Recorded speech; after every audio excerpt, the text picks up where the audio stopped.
बिस्मिल्लाहिर्रहमानिर्रहीम। अस्सलामुअलैकुम। इल्म की बात देखने वालों को राव कमर रिजवान नई वीडियो में खुशामदीद कहता है।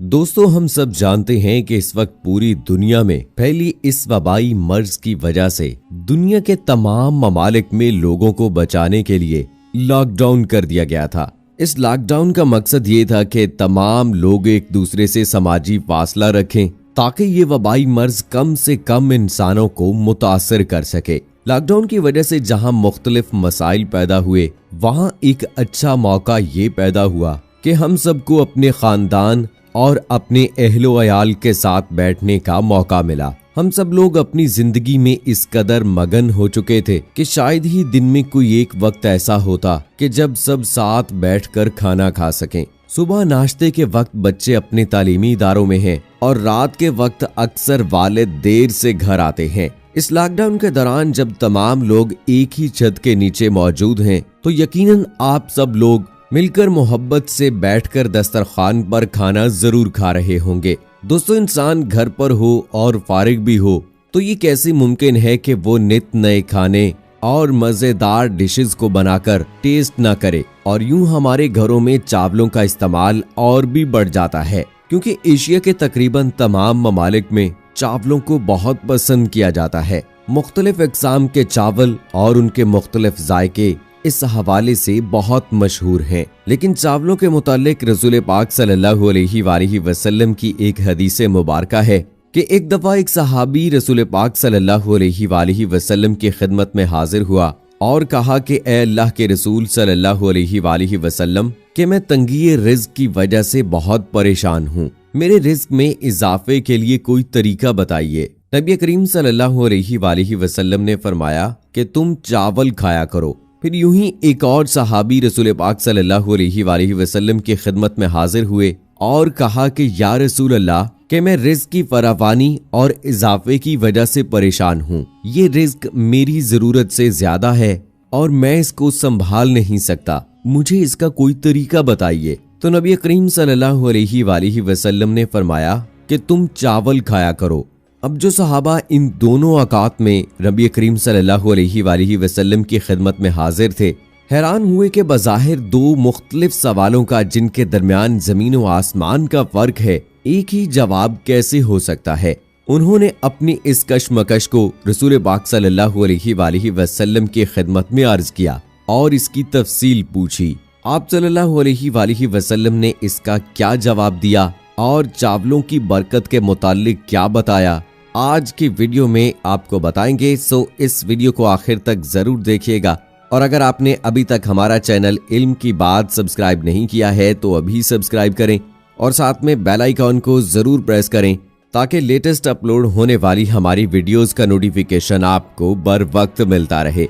और दोस्तों, कमेंट सेक्शन में हमें जरूर बताइएगा कि आपको चावल कितने पसंद है और आप किस शक्ल किस सूरत में खाना पसंद करते हैं, यानी पुलाव या बिरयानी वगैरह। अपनी राय का इजहार कमेंट बॉक्स में जरूर कीजिएगा।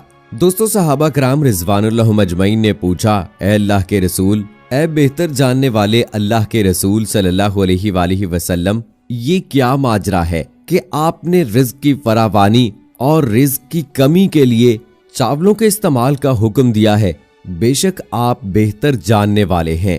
रसूल अकरम सल्लल्लाहु अलैहि वसल्लम ने फरमाया कि जो शख्स रिज़्क़ की तंगी का सवाल कर रहा था, उसे चावल खाने का इसलिए कहा क्योंकि चावल का एक एक दाना बरकत वाला है। तो जब वो चावल खाएगा तो ये बरकत वाले दाने उसके पेट में जाएंगे, तो यूं अल्लाह के हुक्म से उसके रिज़्क़ में बरकत और फरावानी हो जाएगी। फिर फरमाया कि जो शख्स रिज़्क़ की ज्यादती की शिकायत कर रहा था, उसे कहा कि चावल खाओ। जब वो चावल खाएगा तो आधे चावल गिरा देगा और आधे खा लेगा। यूं बरकत वाले दाने उसके पेट में नहीं जाएंगे और उसका रिज़्क़ कम हो जाएगा। दोस्तों, इससे साबित होता है कि चावल का एक एक दाना बरकत वाला है और इसे हरगिज ज़ाय नहीं करना चाहिए।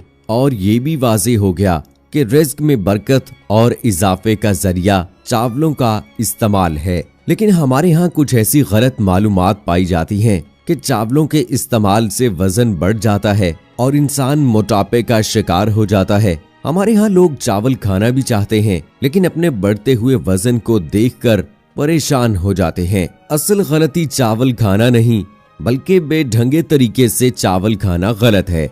आज ये तमाम गलत फहमियां आपके सामने रखेंगे ताकि वो दूर हो सकें। दोस्तों, ये कहना कि चावल मोटा करता है या चावल खाने से जिस्म को नुकसान होता है, ये शुगर के चांसेस बढ़ जाते हैं, कतई गलत है। इत्तदाल के साथ हर ग़िज़ा खानी चाहिए। दुनिया में आधी से ज्यादा आबादी की बुनियादी ग़िज़ा चावल है। चीन, मशरिक़ बईद, बांग्लादेश और दीगर कई ममालिक में लोग रोजाना चावल खाते हैं। चावल कार्बोहाइड्रेट से भरपूर होते हैं और ये हजम होने के बाद शक्कर या ग्लूकोज में ही तब्दील होते हैं। ये हमारी खुराक में तवानाई फ्राहम करने वाले बुनियादी जुज़ हैं। चावल एक इंतहाई नफीस और जूद हजम ग़िज़ा है। चावल उबालकर अगर इसकी पीच या पानी फेंक दिया जाए तब तो चावल बहुत ही ज्यादा हल्के हो जाते हैं। तमाम अनाज अदल बदल कर खाते रहना चाहिए। जरा गंदम की 2 रोटियों में भी कार्बोहाइड्रेट या हरारे मालूम कर लीजिए। 100 ग्राम सफेद चावलों में 130 हरारे होते हैं, जबकि 100 ग्राम गंदम की रोटी में इसके डबल यानी 264 हरारे होते हैं। यही वजह है कि चावल खाने के कुछ घंटे बाद दोबारा से भूख लगने लगती है कि आपने मतलूबा मिकदार से कम हरारे लिए हैं। हम यूरोपियन लोगों की तरह तला हुआ गोश्त और उबले हुए आलू या सब्जियां नहीं खाते। हमारी ग़िज़ा में शोरबे की रकाबी में 2 बोटियां और 1 आलू के टुकड़े या किसी सब्जी के चंद टुकड़े के साथ रोटी या चावल। अब अगर वो सिर्फ पानी वाला शोरबा या 2 बोटियां कितनी तवानाई फ्राहम करेंगे, ये भी तो हमें देखना चाहिए। हमको जो तवानाई मिलती है वो रोटी, चावल या अनाज से ही मिलती है। या तो आप एक प्लेट में पाव भर गोश्त की तली या उबली चांपों के साथ एक पूरा उबला हुआ आलू और सलाद और तले या उबले मटर खाएं, तब तो आपको अनाज की जरूरत नहीं। या कीमे के मोटे कबाब वाला बर्गर जिसके साथ फ्रेंच फ्राइज भी होती हैं, वो लीजिए। ब्रोस्टेड चिकन में तले चिकन के साथ जरा सा डिनर रोल होता है और प्लेट भर फ्रेंच फ्राइज, तो यहाँ रोटी या चावल की जरूरत नहीं। लेकिन हमारे अक्सर घरों में पाव या आध किलो गोश्त का सालन 5-6 अफराद के लिए बनता है, तो लाजमी है कि रोटी या चावल साथ हों ताकि बुनियादी ग़िज़ाई जरूरियत पूरी हो सके। ये अलग बात है कि कार्बोहाइड्रेट से मसल्स नहीं बनते बल्कि ये पेट को मोटा करता है। इसलिए हमारे मुल्क में लोगों की तौंद निकल आती है। वजह आराम तलबी और खाई गई ग़िज़ा को पूरी तरह जिस्मानी मुशक्कत से हरारों को खर्च ना करना है। असल में जो चीज मोटा करती है वो चिकनाई है। अगर आप हमारे खानों पर नजर डालें तो इनमें बगैर रंग के या तेल के जायका नहीं आता है। हमारा हर खाना पाव भर तेल में बनता है। ये बिरयानी के चावल नहीं बल्कि इसमें मौजूद चिकनाई मोटा करती है। चीन के लोग रोज चावल खाते हैं, लेकिन इसके साथ जो भी चिकन या सब्जियां ग्रेवी के साथ डालते हैं वो बगैर चिकनाई के सूप नुमा होती हैं। यूरोप अमेरिका में सब्जियों और गोश्त का जो स्ट्यू बनता है वो भी बगैर चिकनाई के सूप नुमा बनता है, जिसको चमचे की मदद से खाया जाता है। वो लोग ज्यादातर पनीर इस्तेमाल करते हैं या फिर अगर कोई चीज फ्राई करनी हो तो घी तेल इस्तेमाल करते हैं। अगर मोटापे और बीमारियों से बचना है तो घी यानी तेल कम से कम इस्तेमाल कीजिए। अपना अंदाज बदल दीजिए। हम कार्बोहाइड्रेट भी खा रहे हैं और साथ चिकनाई भी।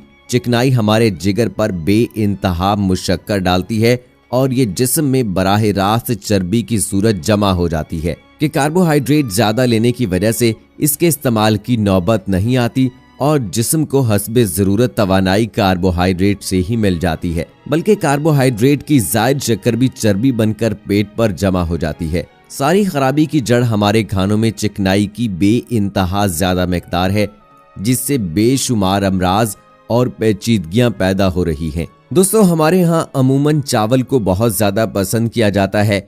चावल को मुख्तलिफ तरीकों से पकाया जाता है। उसका पुलाव बनाया जाता है, बिरयानी बनाई जाती है या फिर चावल को उबाल कर उसे दाल के साथ नोश किया जाता है। तो ये जितने भी खाने के तरीके हैं या चावल बनाने के तरीके हैं, एक बात जहन में रखिएगा कि चावल के बहुत ज्यादा फायदे हैं, लेकिन एक मखसूस मिकदार तक ही इसको इस्तेमाल कीजिए। जरूरत से ज्यादा इसका इस्तेमाल आपको नुकसान भी पहुंचा सकता है। ग़िज़ा कोई भी हो, ना सिर्फ आपको चावल मोटा करते हैं या आलू की खुराक यानी उबले हुए आलू आपको मोटा करते हैं। आपको मोटा कोई भी खुराक कर सकती है। मोटापे का शिकार आप किसी भी खुराक की वजह से हो सकते हैं अगर आपने प्रॉपर तरीके से रोजाना की बुनियाद पर एक्सरसाइज नहीं की।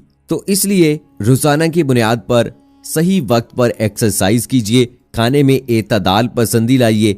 एतदाल के साथ अशिया का इस्तेमाल कीजिए, ना बेजा इस्तेमाल कीजिए और ना इतना कम इस्तेमाल कीजिए कि आपको जिस्मानी तौर पर कमजोरी होने लगे। सो दोस्तों, उम्मीद करते हैं कि हमारी आज की वीडियो आपको पसंद आई होगी और रसूल अकरम सल्लल्लाहु अलैहि वसल्लम ने चावल की बरकत के बारे में जो फरमाया है, इसको आइंदा के लिए जहन में रखिएगा कि इसका हर एक दाना बरकत वाला होता है। इसको कभी भी जाय नहीं करना चाहिए, जो कि अमूमन देखा जाता है कि जाय कर दिए जाते हैं। सो दोस्तों, ये थी हमारी आज की वीडियो। इसके साथ ही मुझे अगली वीडियो तक इजाजत दीजिएगा। अपना ख्याल रखिएगा। फी अमानिल्लाह।